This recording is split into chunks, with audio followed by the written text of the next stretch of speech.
যে একটু ধরে থাকবেন প্লিজ, একটু ধরে থাকেন। আমি লাইভ ইশারা দিলে আপনি সরে যাবেন ভাই।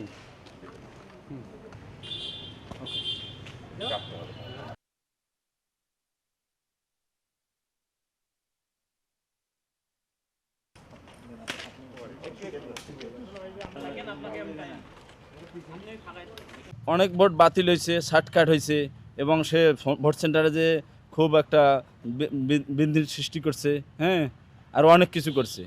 কি বলছে সেটা আমার প্রতিপক্ষী, সেটা হলো আপনাদের আক্তার হোসেন ভাই।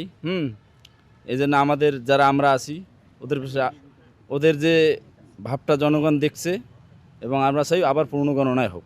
আমার একটাই অভিযোগ যে আমরা যে নির্বাচনটা হয়েছে এর ফলাফলটা যেটা দিয়েছে এটা আমরা পূর্ণ গণনা চাই। এইটা হলো আমাদের মূল কথা। এই পূর্ণ গণনার মধ্যে কিন্তু আমার সঠিক রেজাল্ট বের আসবে। আপনারা জানেন এখানে ৮,৫০০ ভোট বাতিল করা হয়েছে। ৮,৫০০ ভোট কীভাবে বাতিল হইল?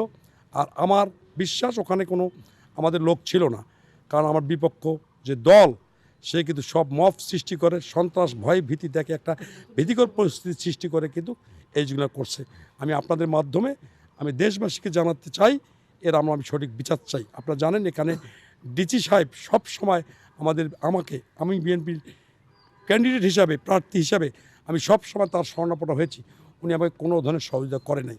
আমার ধারণা ওনার প্ররোচনায়, ওনার ইঞ্জিনিয়ারিংয়ের মাধ্যমে আমার এই ফলাফলটাকে পরিবর্তন করা হয়েছে। এটাই আমার একটাই আপনার চাওয়া, আমি একটাই চাই ভোটটা পূর্ণ গণনা হোক। না, আমি আন্দোলনে যাব।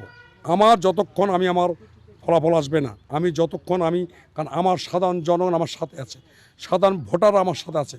আমি যদি সঠিক বিচার না পাই আমি কিন্তু ভাই এখানে আন্দোলন থেকে মহা আন্দোলন করবো ভাই। আমি মহা আন্দোলন করবো।